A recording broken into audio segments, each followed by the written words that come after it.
Bonjour, dans cette vidéo, je vais parler de la différence entre les surfaces single span et les surfaces multispan.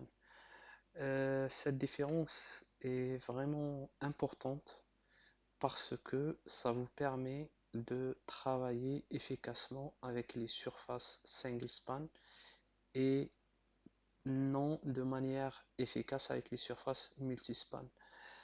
Cette différence est due à la complexité de la géométrie multispan ou de la complexité mathématique d'une surface multispan par rapport à une surface single span. Et cette complexité mathématique va empêcher la commande match ACRF de travailler de manière efficace sur les bords pour générer une bonne continuité G2. On va voir ça dans cet exemple. J'ai deux surfaces de degré 3 single span. Ici, j'ai créé deux surfaces planes.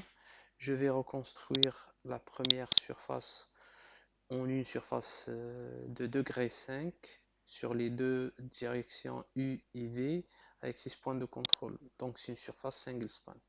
La deuxième, pareil, degré 5, sauf que j'ajoute 2 points de contrôle de plus sur chaque direction, ce qui me donne 2 nœuds de plus sur chaque direction. Donc c'est une surface multispan et là face à une surface single span. On va exécuter la commande match sur les deux bords en courbure et en courbure. Et là, on voit qu'on a exécuté la commande, donc il y a une modification qui a été apportée aux deux surfaces.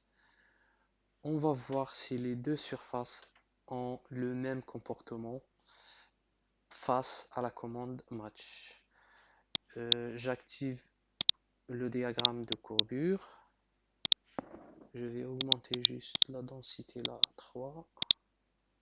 Ici pour les deux, 3.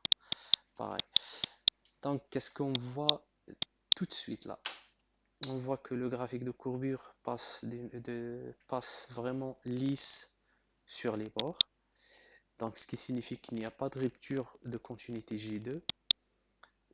Et ce qui signifie aussi que la commande match ACRF a réussi le travail et a pu faire la continuité G2 facilement. Alors que là, pour la surface multispan, la commande n'a pas été en mesure de générer une bonne continuité de G2. Ça se voit là sur le graphique de courbure, on voit qu'il y a un pas entre les deux surfaces. Donc ça signifie qu'il y a une rupture de la continuité G2. Ce n'est pas une continuité G2 parfaite, mais elle manque. Donc la commande match n'a pas fait son travail efficacement. Et cela, c'est pas à cause de l'incapacité de la commande match, mais c'est plutôt à la complexité de ce type de surface multispan. Donc leur complexité mathématique due à la présence des nœuds à l'intérieur fait en sorte d'empêcher la commande match de créer une bonne continuité. Et on peut le voir même en exécutant la commande continuité entre les bords.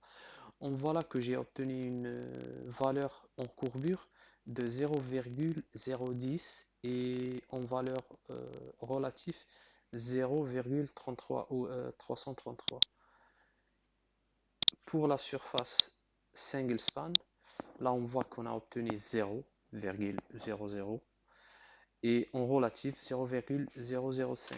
Donc c'est clair cet exemple que les surfaces single span sont beaucoup mieux que les surfaces multispan et c'est pour cette raison qu'ils sont préférés largement dans le surfaçage de classe A. Par exemple, Ce terme-là, je sais, c'est un terme qui fait beaucoup de débats sans fin. Chacun, il a son opinion, chacun, il a ses arguments là-dessus, mais cet exemple met le doigt exactement sur la raison pour laquelle, pourquoi ces surfaces single span sont préférées par rapport aux surfaces multispan. Donc, une surface multispan est en quelque sorte euh, inefficace ou elle est incapable de s'adapter ou d'obéir à la commande match. Alors qu'une surface single span, elle passe vraiment parfaitement, elle travaille, elle répond parfaitement à la commande match. Même je réexécute plusieurs fois la commande match sur les bords, je n'obtiendrai jamais une continuité de G1, de G2. Jamais, jamais.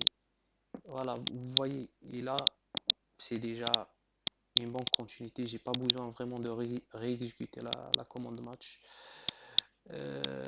Ici, j'ai l'historique qui est activé. Et regardez, si j'enlève juste les nœuds, comment la surface change de comportement. Bon, cette histoire de la présence des nœuds à l'intérieur de la surface n'est pas tout le temps déconseillé en fait. Si les nœuds sont verticalement, on va dire, dans la direction là, V, en fait, ils ne vont pas affecter l'efficacité de la commande match. C'est seulement s'ils sont présents dans la direction en parallèle avec le bord. C'est dans ce cas-là, la commande, elle ne sera pas efficace. Donc, j'enlève les nœuds. Donc, j'ai enlevé tous les nœuds qui sont dans la surface. Par contre, sur la direction V, j'ai pas enlevé. Ah, ok. Donc, dès que j'ai enlevé les nœuds, vous voyez comment la continuité est passée tout de suite en une très très bonne continuité G2. Si je reviens en arrière, voilà,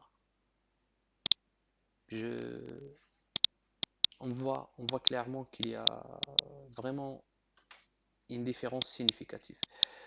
Ça, en fait, c'est pour parler d'une manière générale de, de ce genre, de ce type de surface, pourquoi on utilise les surfaces single span et non les surfaces multi-span.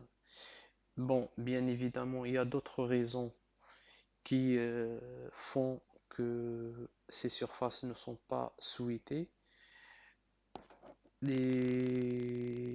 Mais en fait, la raison principale, c'est celle-là que je vous ai montrée. Et sans aucun doute, personne ne souhaite travailler avec des surfaces qui sont incapables de louer, générer ou des surfaces qui sont incapables d'obéir aux commandes, notamment la commande match. C'est une commande très très importante dans le travail. Si on veut réussir le surfaçage bien efficacement dans Rhino, bah, on ne peut pas passer à côté de cette commande. Cette commande, on est obligé de l'utiliser. C'est une commande très très importante. Alors, s'il y a un problème avec la compatibilité entre vos surfaces et cette commande, bah, tout votre travail sera échoué ou sera très très difficile à réaliser.